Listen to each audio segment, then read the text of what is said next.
వేదిక మీద ఉన్న పెద్దలందరికీ మీడియా మిత్రులకు కిందులందరికీ దండాల్ జై తెలంగాణ జోహార్ కేశవరావు జాదవ్ సాబ్ జోహార్ తెలంగాణ మన వీరులకు పీత బాధలు పీతే అట ఎవరి బాధలు వాళ్ళకున్నాయి. గదర్ ఫౌండేషన్ గదర్ అనే లేకపోతే ఏమో అంత మెజారిటీ వచ్చి వాళ్ళు కాంగ్రెస్ వాళ్ళు ఆడదాక గద్దె మీద కూర్చుందరో లేదో నాకైతే ఎరకలే. నేదనుకుంటున్నా కూర్చోకపోదురని, కానీ అయినా మా బాధలు మాకున్నాయి. గదర్ ఫౌండేషన్ బాధలు గదర్ ఫౌండేషన్ ఉన్నాయి.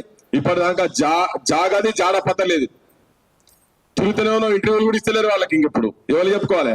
నువ్వు అన్న పృథ్వీలో దాచుకుంటా విమలక్క దాచుకుంటా ఇక రెడీ ఉన్నారు వాళ్ళు. అలా వచ్చి మీరు రాసుకొని పోరు అంటే అందుకు అంత లేదాడా.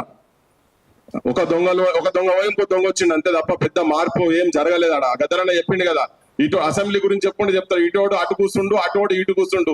వీని మాట వాని నోట, వాని మాట వీని నోట, ప్రజల నోట్ల మన్ను కొట్టుడు తప్ప ఏం జరగలేదు. పెద్ద మార్పు ఏం జరగలేదు. అందుకే కాకపోతే ఏంటంటే నిజం కూడా మంచోళ్ళ చేతులల్లా రాజకీయ నాయకత్వం లేదు. ఇది పక్క. తెలంగాణ రాకముందు మంచోళ్ళ చేతులల్లా రాజకీయ నాయకత్వం రావాలి. ఆంధ్రోళ్ళు మనని ముంచుతున్నారు అని చెప్పని అనుకుంటే ఈ వచ్చినోడు కూడా గత పాలకులు అట్లనే ఉండే, ఇప్పుడు కూడా అట్లే ఉన్నాడు కాబట్టి ఈ సభ ఈడున్నది. లేకపోతే ఈ మీటింగ్ ఇక్కడ ఉండదు. ఇది రవీంద్ర భారతిలో గవర్నమెంట్ వాళ్ళు వచ్చి పొద్దుగాల వచ్చి మంత్రో ముఖ్యమంత్రి ఉప ముఖ్యమంత్రి వచ్చి దండేసి దండం పెట్టి మీ ఆశయాలు మేము కొనసాగిస్తామని చెప్పి ఆచరణలో చూపించేటోళ్ళు వాళ్ళు లేరు కాబట్టి మీటింగ్లు పెడుతున్నాం మనం. కాకపోతే ఏంటంటే వాస్తవంగా ఇవాళ ముచ్చరత్న గారు వారసులు కావచ్చు, మా అన్న చెప్తుంటే ఇప్పుడు ఎవరో నాకైతే తిరగలే బయటపడతారు, ఎక్కడో ద్వారా బయటపడతారు. ఇప్పుడే భయం పుట్టింది వాళ్ళకు. ఎందుకంటే వేదిక మీదకి వచ్చిన వాళ్ళు చెప్పారు ఊరికో ముచ్చరత్న గారు పుడితే తెలంగాణ మార్పు జరుగుతుందని చెప్పని. ఆ భయం పుట్టిందో ఎన్ను పూసల వణుకు పుట్టినట్టు ఒక్కొక్కరికి. నిజం కూడా ఆయన ఆశయాలైన పుస్తకాలను ఇందేమని చరిత్ర జనం లోపల పోతే, కేశవరావు జాదవ్ సావాసంటోళ్ళ చరిత్రలు ముంగడ పోతే, గద్దరన్న ప్రశ్నించే తత్వాన్ని జనం లోపల పోతే, లేకపోతే విమలక్క వారసులు కనుక ఊర్లలో తయారైతే ఇది ఎటుపోతుందో ఈ తెలంగాణ నిజమైన జనం చేతులకు పోతుంది అని చెప్పని అనుకొని వణుకు పుడుతున్నట్టు ఒక్కొక్కరికి. అందుకే సామాన్యమైన వ్యక్తి అట వాళ్ళ భాష చూడండి. మరి ఏ పెద్ద మనిషి చెప్పిండో మాకు అందుకురానికే చెప్పిండంటే డెఫినెట్ గా ఎవరో కొద్దిగా ఇక రాతగాడో పాటగాడో లేకపోతే ఈ ప్రభుత్వంకో ఆ ప్రభుత్వంకో పెద్ద బ్రోకర్ గా అయి ఉంటేనే మాట్లాడతారు అన్నమాట. అవి ఎవరో రాండ్రు నాయన మీకు ఓపెన్ గా ఈ ప్లాట్ఫామ్ ఇదికి రాండ్రి, మీకు మాట్లాడే దమ్ము ఉంటే వేల మందిలో తను ఒక్కడు అంటున్నారు కదా ఇటువంటి వాళ్ళను. రేపు జాదవ్ సాబ్ గురించి కూడా కట్టినే మాట్లాడతారు వాళ్ళు. మాట్లాడుతారు ఆల్రెడీ జాదవ్ సాబ్ గురించి కూడా మాట్లాడతారు కదా. వాళ్ళ కాలి గోరు కాదు, వాళ్ళు వేసుకున్న చెప్పు కిందున్న తుమ్ము కూడా పనికిరారా మీరు ఒక్కొక్కడు. వాళ్ళ త్యాగము, వాళ్ళ కమిట్మెంట్, వాళ్ళ కాంట్రిబ్యూషన్ తెలంగాణకు, వాళ్ళ సాహిత్యము, వాళ్ళ ధైర్యము, వాళ్ళ దమ్ము. ముఖ్యమంత్రులనే ప్రశ్నించిన వాళ్ళు పైజా ముడుతుంది బిడ్డ చెంపలు వాయిస్తాం ఒక్కొక్కని అని చెప్పి ముఖ్యమంత్రి కార్లకు అడ్డం పోయిన వాళ్ళు ముచ్చరెత్తారని అసంటోళ్ళు మీరెడబనుకోస్తారు. నా సిగ్గులే నా కొడుకులు ఒక్కొక్కడు బ్రోకర్ గాళ్ళు. మీరంతా ఆంధ్రోళ్ళకి చెప్పులు మోసేటోళ్ళు, బూట్లు సాఫ్ చేసేటోళ్ళు, మీరంతా చెప్పులు మోసిన ఫోటోలు కూడా ఉన్నాయి. అందుకే నేను ఊకే చెప్తుంటా, ఇప్పుడున్న తెలంగాణ నాయకత్వం అన్ని రాజకీయ నాయకత్వాలు ఆంధ్రోళ్ళ మోసేది కింద నీళ్ళు ఆగిన వాళ్ళు, వాళ్ళ చెప్పులు చేతిలో పట్టుకొని మోసిన వాళ్ళే ఇప్పుడున్నటువంటి రాజకీయ వ్యవస్థ.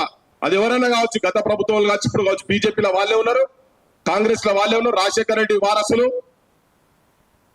ఇప్పుడున్న ముఖ్యమంత్రి కావచ్చు, ఇంకా మిగతాలు కావచ్చు, వాళ్ళు ఇంతకుముందు చంద్రబాబు ఎన్టీ రామారావు వారసులు. అందుకనే వాళ్ళకి ఇంకా ఇప్పటికీ వాళ్ళ మీద ప్రేమ పోతలేదు, మమకారం పోతలేదు.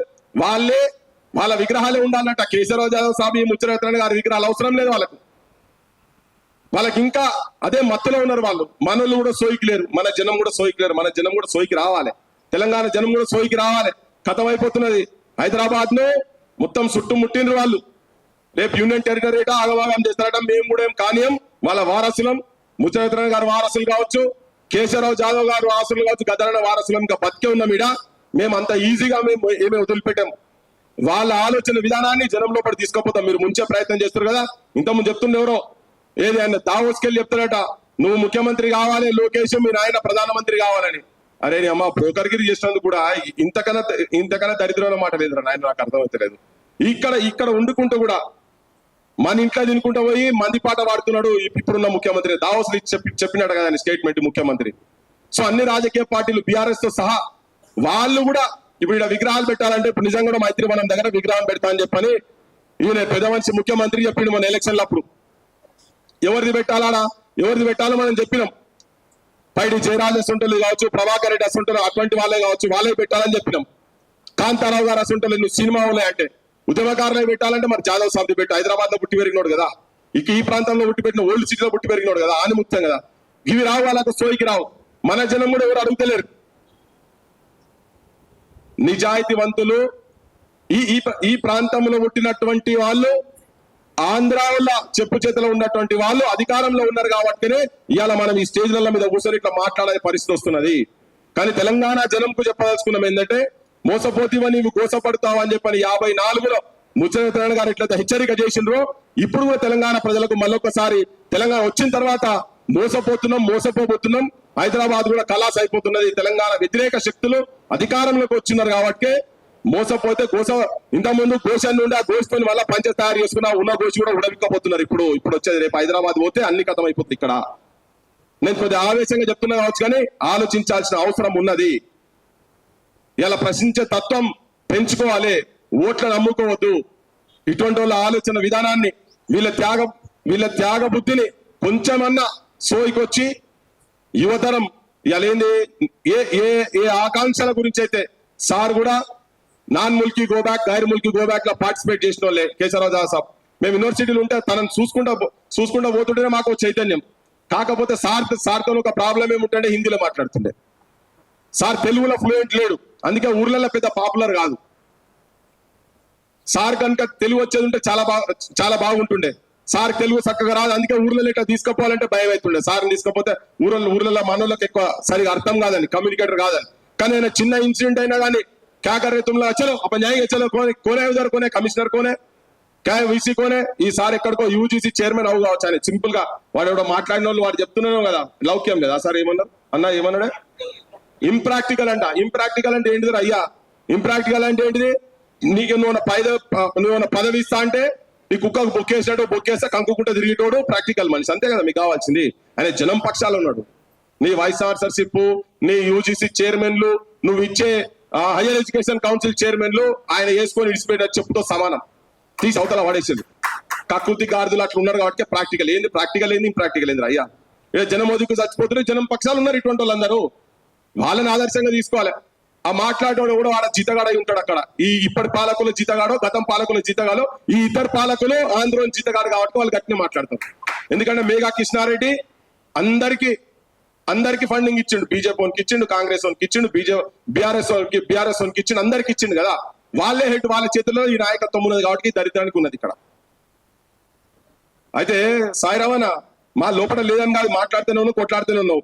ఒక ముచ్చరత్న గారి స్టోరీ బయటికి తీసుకొస్తాను కింద కాలం పట్టింది. ఆ పుస్తకం రాసిన మొగాయన పెద్ద మనిషి ఒక రోజు వచ్చి పొద్దు నుంచి రాత్రి దాకా ముచ్చరత్న ఇంట్లో కూర్చొని ఆన్నే తిని పోయేటప్పుడు నువ్వే తెలంగాణ బొడ్రాయి పోనావు అని చెప్పి కాళ్ళు మొక్కిపోయింది. అందశ్రీ అన్న కాదు చెప్పేది, పుస్తకం రాసిన గురించి చెప్తున్నా. పోయి పాటలు వాడేది అని రాసేయాలి పుస్తకంలో. ఒక రోజు మొన్న అడిగిన ఒక దగ్గర, నాకు అప్పుడు దమాక్ పని చేయలేదు, ఇదే మాట అన్నాడు, దమాక్ పని చేయలేదు, నాకు బ్రెయిన్ స్ట్రోక్ వచ్చింది అని చెప్పిండు. ఇక ఏం చెప్తాం గట్లా పరితెగించిన కొడుకులకు. నేను అడిగిన మిత్రుడు మన రఘు దగ్గరనే అడిగిన నేను, నాకు అప్పుడు దమాకు పోయింది, దమాక్ దొబ్బింది నాదే అని. బ్రెయిన్ స్ట్రోక్ వచ్చిందట. బ్రెయిన్ స్ట్రోక్ అంటే దమాక్ దొబ్బింది అన్నట్టే కదా. ఇప్పుడు రాస్తారట, నువ్వు రాసేందుకు మేము రాసుకుంటాం. ఇప్పుడు నా జనం రాస్తారు ఇక్కడ. ఇట్లా చరిత్రను మొత్తం సర్వనాశనం చేశారు. రేపు కేశవరావు జాదవ్ సాబ్ గురించి కూడా రేపు అట్లే అవాకులు చెవాకులు ఏదన్నా రాసే ప్రమాదాలు కూడా ఉంటాయి. ఇప్పుడు మన సొంతంలో పెట్టేసి బతికున్నాం, మాట్లాడుతున్నాం. లేకపోతే చరిత్రను మొత్తం కల్లాస్ చేసి పడేస్తారు కొడుకులు. బరాబర్ వీళ్ళ విగ్రహాలు ట్యాంక్ బండ మీద ఉంటాయి, వీళ్ళ చరిత్రలు పాఠ్యాంశాలుగా ఉంటాయి. రేపు మన రాజ్యం వస్తుంది, మన పాలన వస్తుంది. నిజమైన తెలంగాణ భూమి పుత్రులు, ఈ మట్టి ఆత్మగౌరవాన్ని కాపాడేటువంటి మనసున్నటువంటి వాళ్ళు, గుండె నిండా వీళ్ళ ఆశయాలను గుండె నిండా నింపుకున్నటువంటి వాళ్ళు రేపు పొలిటికల్ పవర్లకు బరాబర్ వస్తారు. వచ్చినాడు ఇటువంటి వాళ్ళకు, ఇట్లా మాట్లాడే వాళ్ళకు కూడా గౌరవం వస్తుందని చెప్పి నేను ప్రజలకు కూడా విశ్వాసం కలిగిస్తున్నా. యువతరం కూడా ఎటువంటి వాళ్ళని ఆదర్శంగా తీసుకోవాలి. ఊకే వీళ్ళ జెండాలు పట్టుకొని ఉరుకుడు కాదు. నిజమైన తెలంగాణ పార్టీలకు జెండాలు మోసే జీతగాన్లు కాదు, ప్రజా గుండె సవ్వడులకు ప్రతిరూపాలయ్యేటువంటి నాయకత్వం యువతరం కదలాల్సిన అవసరం ఉన్నది. విద్యార్థులు కదలాల్సిన అవసరం ఉన్నది. తాగుడుకు బానిసలయ్యి ఓట్లేసుడు బంద్ చేయాలి. అమరుల త్యాగాల ఆత్మసాక్షిగా వాళ్ళ ఆకాంక్షలకు ప్రతిరూపాలై నిలవాల్సిన అవసరం ఉంది. అందుకే ముచ్చరత్న గారు కావచ్చు, కేశవరావు జాదవ్ గారు కావచ్చు, ఇదే నెలల అనుకోకుండా జనవరి 21 రోజు ముచ్చరత్న గారి పుట్టినరోజు. ఇవాళ 27 నాడు జాదవ్ సాబ్ది గదర్ అన్నది 31 తారీఖు. నేను మొట్టమొదటిసారి చూసిన ముచ్చరత్న గారి ఫోటో దీని మీద మొట్టమొదటిసారి చూసిన ఈ సంఘాలలో ఈ బ్యానర్ల మీద చూసింది మొట్టమొదటిసారి కింద కూర్చొని చూసిన గర్వపడ్డారే ఇన్నేళ్లకు ఒక నిజమైన యువతుని బొమ్మాయిడు ఉన్నదని. అంటే నేను అక్కస్తో కసితో కాదు, మొన్న ఒక పెద్ద మనిషి రాసుకుంటా, కవి రాసుకుంటా, వ్యాస సంకలనం రాసుకుంటూ రాసేటప్పుడు రాసిండు, కాళోజీ నారాయణరావుకు ఏ మాత్రం గింత కూడా ఇసుమంతా కూడా ఆయన కవిత్వాలల్లా కొద్దిగా కూడా చిన్న కాదు, సమానంగా అవసరమైతే ఒక మెట్టు ఎక్కువనే వ్యాస సంకలనం రాబోతున్నది. అటువంటి ముచ్చలేతనాన్ని కర్మని అయినది. కానీ కాళోజీ నారాయణరావు గారి మొట్టమొదటి బొమ్మ ఉంటుంది కానీ ముచ్చలేతన ఇప్పటిదాకా రాలేదు, అసలు బొమ్మనే లేదు. ఈ బ్యానర్లు ఎక్కడా బొమ్మ లేదు.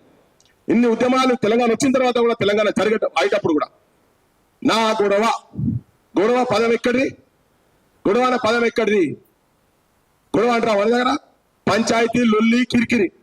నా గొడవ అనే పుస్తకం రాసిన పెద్ద మనిషి పుట్టినరోజేమో భాషా దినోత్సవంగా జరుపుకుంటారు. కానీ అదే యాస భాషలలో కవిత్వాలు రాసి ఉన్నటువంటి ప్రధాన రికగ్నిషన్ రాలేదు. ఇది జరగదు, ఎందుకంటే నిజమైన భూమిపుత్రుల చేతుల్లో తెలంగాణ లేదు. నాకు కూడా ఏంటంటే తన సమైక్యవాది, మొదలు సమైక్యవాది. 69 ఉద్యమం జరుగుతున్నప్పుడే లట్లతో కొట్టి ఫైరింగ్ అవుతుంటే గిట్లయితే ఎవడు అనుకున్నాడు అని చెప్పని అన్నాడు. కానీ అదే ఇప్పుడు మీరు అన్నదానికి జవాబుగా చెప్పదలుచుకున్నాను. ఇటువంటి వాళ్ళు అంత ముందే చెప్పిండ్రు. ఇట్లే సాంబార్ గోబ్యాక్ మూవ్మెంట్ నడిపిండు 52లో. సిగ్గున్నాడు ఎవడన్నా ఈనాడుంటే ఇను చరిత్ర చెప్తా దా, లేకపోతే రా యాడికొస్తావరా. 54లో భాష ఒకటి ఉంటే నీ బ్రతుకు ఒకటి ఉండాలి, గోంగూర పచ్చడి కోరదోయి మన జీవ, కాళ్ళు చెప్పులు లేక గదలదో అడుగైన నిండు దుస్తులు లేక ఉండలేమో మనము, తెలంగాణ సోదరా తేల్చుకో నీ బ్రతుకు మోసపోతీవ నీవు గోసపడతావు అని. కలపాలన్నా వద్దా అన్నప్పుడు జరిగే చర్చలు రాసిండు ముచ్చలేతన గారు 1954లో. ముఖ్యమంత్రి మీద తిరగబడి సంజీవ రెడ్డి మామ రాసిండు. ఇది చరిత్ర అయ్యా. కానీ వాళ్ళ ఫోటోలు మాత్రం ఉన్నాయి. గౌరవంగా ఫస్ట్ ఫోటో ఉంటుంది, తనదే ఫస్ట్ ఫోటో ఉంటుంది. ఇక్కడ ఎవరు దొడి కొమరే కన్నా ముందు ఉంటుంది, ఆత్మార్పణ చేసిన దొడి కొమరే కన్నా ముందు ఉంటుంది. ఇది ఆర్గనైజర్ క్రిటిసైజ్ చేస్తాను కాదు ఇదంతా చెప్పేది. కానీ ఎవరి స్థానం ఏందనేది అట్లీస్ట్ ఇప్పటి నుంచి అని మనం గౌరవించుకుని స్టార్ట్ చేస్తే రేపు భవిష్యత్ తరాలు గౌరవించుకుంటారు. తీయండి, సాహిత్యం తీయండి, చెప్పండి, తెలియపండి. సామ్యవాదులు కూడా స్వార్థపరులు అయినారు, అధికార దాహంతో అందులే అయినారు, నీతి లేని రాజా నీతి వారిది చూడని. ఇక్కడ కమ్యూనిస్టులు అక్కడ కమ్యూనిస్టులు కలిస్తే రాజ్యం మనదే అని అనుకునేటట్టుగా వీళ్ళు ఊర్లు తిరిగి కలపాలే విశాలాంధ్రలో ప్రజారాజ్యం అని తిరిగినటువంటి వాళ్ళై ఇవాళ మన తెలంగాణ దాంట్లో మొట్టమొదటి పేర్లు కాళోజీ నారాయణరావు గారు. ఎందుకు? ఆయనే ఆధిపత్య కులాలకు సంబంధించినటువంటి ప్రాతినిధ్యం వహించాడు కాబట్టి ఆడున్నాడు. ఈ గొల్లోడు ఉంటాడు, ఆయన ఉంచుతారా? బీసీని ఎస్సీని ఎస్టీని పెట్టనిస్తారా? పెట్టనియర్. ఇది వాస్తవాలు. ఆ వాళ్ళైనా మనమైనా ఆత్మవిమర్శ చేసుకోవాల్సిన అవసరం ఉన్నది. ఏ దిక్కునున్నావో వానదేముడా, నువ్వు నా దిక్కు మా దిక్కు రావయ్యా వానదేముడా. ఈ దేవుడా పదం ఏంది అని చెప్పండి ముచ్చట అడిగితే ఊర్లలో దేవుడు అంటారు, దేవుడు అన్నాడు. సహజమైన భాషలల్లా యశోద నీ కొడుకు ఏషాలు చూడవే ఉండు మందువు తల్లి ఊరెళ్ళు మందువు, నీ కొడుకు చేసేటి ఘోరాలు ఓ అమ్మ ఎన్నంటూ చెప్పాలి ఏమంటూ చెప్పాలని సరళమైన సహజమైన వాడుక భాషల కవిత్వాలు రాసినటువంటి పాండిత్యం లేకగా తనకు ఉర్దూలా ఇంగ్లీష్లా ఫార్సీలా కవిత్వాలు రాసినటువంటి అద్భుతమైన వ్యక్తులు ఉన్నారు. సార్ కూడా అద్భుతంగా పోయిటరీ చెప్తా ఉండే. ముసలిత్ర గారు వారిని పట్టుకొని అంటాడు. కానీ సామాన్యమైన మనిషి 1000 మందిలో ఆయన ఒక్కడట. చూడు ఇంకో తిరిగి జరుగుతున్నది. అసలు బయటకు వచ్చినప్పుడు ఒక పత్రిక వీరోచితంగా పత్రికలు నడిపినప్పుడు ఆంధ్ర పాలకులు కాసు బ్రహ్మానంద రెడ్డి 369 మందిని నిర్దాక్షిణ్యంగా కాల్చి చంపిన తర్వాత కూడా ఆ రోజు నిజమైన తెలంగాణ వాదాన్ని గుండె నిండా నింపుకున్నటువంటి ముచ్చలేతన గారు జై తెలంగాణ పత్రిక పెట్టి నడుపుతుంటే పత్రికలు పోలీసుల కాడికి వెళ్ళి ఎత్తుకొని పోయిర్రు, గుండాలు దాడులు చేసిర్రు. అది ఎవరో కాదు, దేవులపల్లి అవరన్నం ఉన్న వేదిక మీద చెప్పిండు. నేను అలా ప్రూఫ్ రీడర్ ఉంటే ఈ స్థాయిలో వచ్చినంటే ఆ పత్రిక చేయబట్టే నేను ఈ స్థాయిలోకి వచ్చిన్నా. నేను అలా ప్రూఫ్ రీడింగ్ చేసిన కాబట్టి ఇలా నేషనల్ లెవెల్లో నేను ఒక పాత్రికేయుని వృత్తి తీసుకొని పోయి ఉన్నా అని చెప్పని. అటువంటి వాళ్ళని పట్టుకొని 1000 మంది ఉంటారంటారు. అయ్యా మీరు ఎవరినారు చూపి, ఎవరండి నువ్వు చేసినటువంటి తనకన్నా ముందు వీళ్ళటువంటి వాళ్ళకన్నా ముందు 1000 మంది ఎవరన్నారు చెప్పండి, ఒప్పుకుంటాం దేనికంటే దానికి. ఇవాళ వరకు ఇప్పటికి ఈ ప్రభుత్వాలు అనౌన్స్ చేస్తే ఇప్పటిదాకా గద్దరన్న ఫౌండేషన్ కు వాళ్ళు ఇస్తాను 3 ఎకరాలు ఇప్పటిదాకా ఇవ్వాలి. అట్లా ఉన్నది మన పరిస్థితి. సాయిరామన్న చాలా చేసేది ఉన్నది, చాలా చైతన్యం కావాల్సిన అవసరం ఉన్నది. మన యువతరం కూడా చాలా తెలుసుకోవాల్సిన అవసరం ఉన్నది. సంఘాలుగా కూడా ఇప్పుడు కొత్త బిచ్చగాళ్ళు పొత్తేడు గడ్డనట్టు ఇప్పుడు కొత్త దుగ్నం మొదలు పెట్టింది. మామూలు ఉద్యమకారులు కూడా పోతున్నారు. అమ్మ బయటకు వచ్చింది, ఇక యుద్ధం చేస్తుంది, తలవార్లు పడుతుంది, తోపులు పడుతుంది. ఆ పత్రికలు కూడా పోతున్నారు. కొంతమంది ఒకటే ఉడుతున్నారు, ఎక్కడ లేని డెమోక్రసీ, ఎక్కడ లేని మానవ హక్కులు గుర్తుకొస్తున్నాయి వాళ్ళకు. గీసొంటల గురించి మాట్లాడరు, వీళ్ళ గురించి అప్పుడు మాట్లాడరు, వీళ్ళ గురించి అప్పుడు చెప్పలే. ఇప్పుడు వస్తున్నారు కొత్తగా వచ్చి ఇప్పుడు రాస్తున్నారు, ఇప్పుడు జనానికి చెప్తున్నారు వాళ్ళే ఛాంపియన్ అట. మన గురించి కూడా వాళ్ళే మాట్లాడతారట. ముచ్చరత్న గారు సామాజిక న్యాయము నినాదం పెట్టుకున్నారు. మా సంస్థ కూడా సామాజిక న్యాయాన్ని ముందు తీసుకుపోతుందని. నెక్స్ట్ 50 సంవత్సరాల వరకు ఇప్పటి వరకు నేను అన్ని అనుభవించిన, ముఖ్యమంత్రి బిడ్డగా చాలా అనుభవించిన. ఇంకో 50 ఏళ్ళు నేను మొన్ననే చెప్పిన, నువ్వు నిజంగా చేయదలుచుకుంటే మా విమలక్క నాయకత్వం కిందికి రా, మా సజయక్క నాయకత్వం కిందికి రా, మా సంజయక్క నాయకత్వం కిందికి రా. కావాలని పంపిద్దా వాడికి, అప్పటిదాకా నోరు మూసుకొని కూర్చో. ఇప్పుడు మనోళ్ళు కూడా పోతున్నారు కొంతమంది సంకలెగరేసుకొని, మరి ఏం చూసుకుంటారో ఏమో తెలియదు, పైసలా మరి దేనికో పదవులా మాకెరకలే. అందుకే ఇప్పుడు కూడా భవిష్యత్తు నాయకత్వం కూడా ఎట్లుండాలంటే ఇటువంటి వాళ్ళ స్ఫూర్తి, వీళ్ళ ఆశయాలను తీసుకపోతే నిజంగా సమాజంలో ఒక మార్పు వస్తుంది. లేకపోతే ఏం రాదు. ఇంకా 100 మీటింగ్ల తర్వాత గిట్లే ఉంటది. ఇంకెక్కువ మాట్లాడి యూనిటీ లేకుంటే రేపు మా అన్న కందుకూరని ఏదో సందుగా పట్టేసి గిప్ప గుత్తారు. ఒక్కొక్కరికి చెప్తున్నాం బిడ్డ, ఇంతకుముందు తెలంగాణ కాదు ఇది. ప్రజలు చైతన్యవంతులు అవుతున్నారు. ప్రజల లోపలికి ఇటువంటి వాళ్ళ ఆలోచనలు మేము జనం లోపలికి తీసుకుపోతాం, నిజమైన తెలంగాణ నిర్మాణం చేసుకుంటాం అని చెప్పి వీళ్ళ ఆత్మ సాక్షిగా, నిజంగా కూడా అప్పటిదాకా కూడా వీళ్ళ ఆత్మలు ఘోషిస్తూనే ఉంటాయి. వీళ్ళ ఆత్మలు ఘోషించని విధంగా యువతరాన్ని, తెలంగాణ యువతరాన్ని తయారు చేసేటువంటి దీక్షపోని మేము ముందుకు పోతున్నాం. ప్రజలను స్వాగతించండి. జై తెలంగాణ, జోహార్ తెలంగాణ మన వీరులకు, జోహార్ కేశవరావు జాదవ్ సాబ్కు, జోహార్ కేశవరావు జాదవ్ సాబ్కు.